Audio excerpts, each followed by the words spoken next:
आज मैं जो कहानी लेकर आई हूँ उस कहानी का नाम है मूर्ख गधा और चतुर सियार।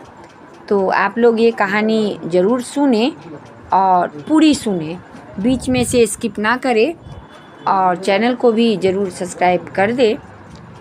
एक समय की बात है, एक धोबी था और उसके पास एक गधा था।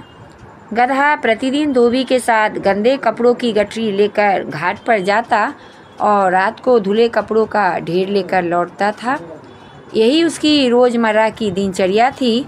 रात का समय आता तो धोबी उसे चरने के लिए खुला छोड़ देता था। सुबह होते ही गधा वापस धोबी के पास आ जाता था और फिर उसका काम शुरू हो जाता था। एक रात गधा घूमता फिरता एक सियार से मिला और दोनों के बीच बातचीत हुई, जिसमें उन्होंने एक दूसरे का हालचाल पूछा और आपस में मित्रता कर ली।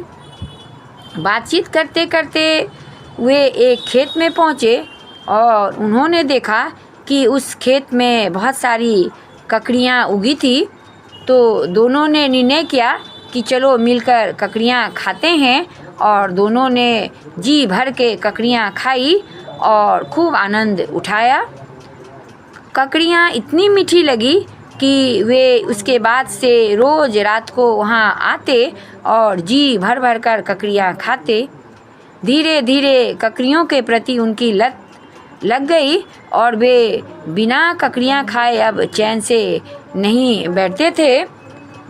कुछ महीनों बाद एक चांदनी रात थी। आकाश में चंद्रमा चमक रहा था।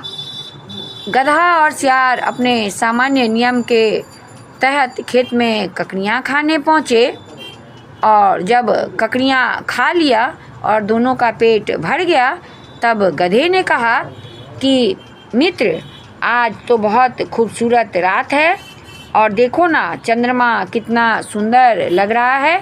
तो सियार ने कहा कि हाँ मित्र, वास्तव में आज की रात तो बहुत खूबसूरत है और चंद्रमा भी सुंदर है। तो गधे ने कहा, आज मेरा मन बहुत गाने का कर रहा है।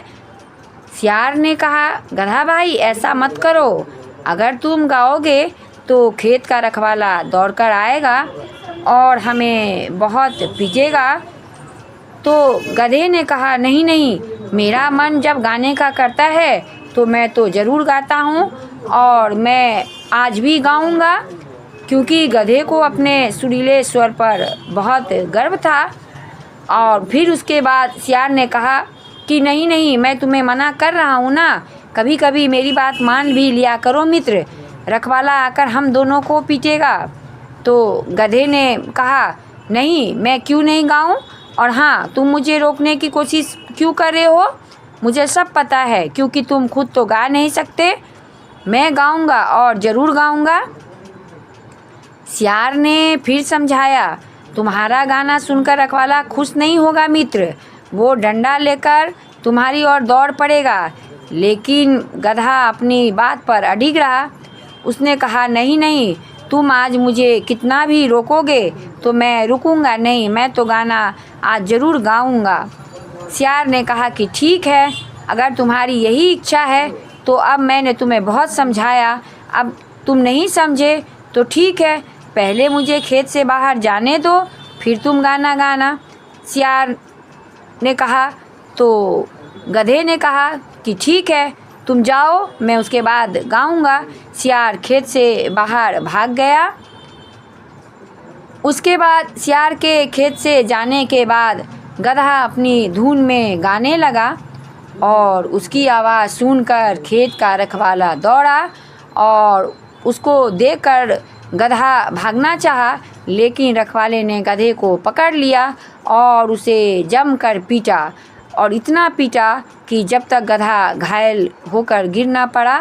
और उसके बाद जब गधा गिर पड़ा तो रखवाले ने उसे रस्सी से बांध दिया, और जब गधे को होश आया तो वह लंगड़ाता हुआ सियार के पास आया।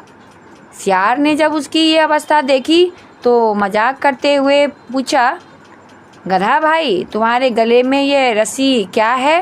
क्या तुम्हारे सुरीले गाने का इनाम है?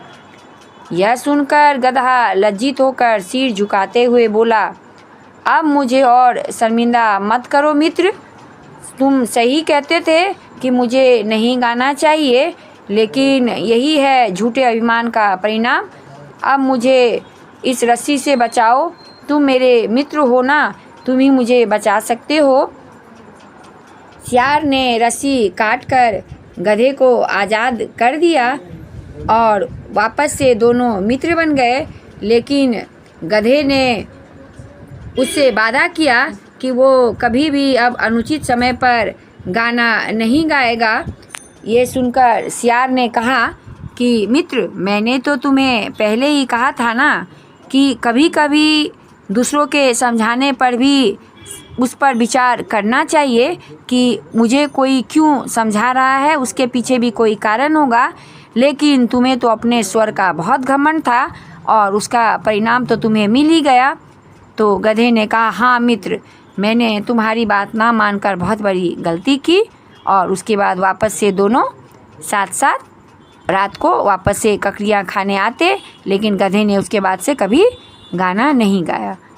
तो कैसी लगी आप लोग को? अच्छी लगी तो ज़रूर से ज़रूर सब्सक्राइब कर दे। धन्यवाद।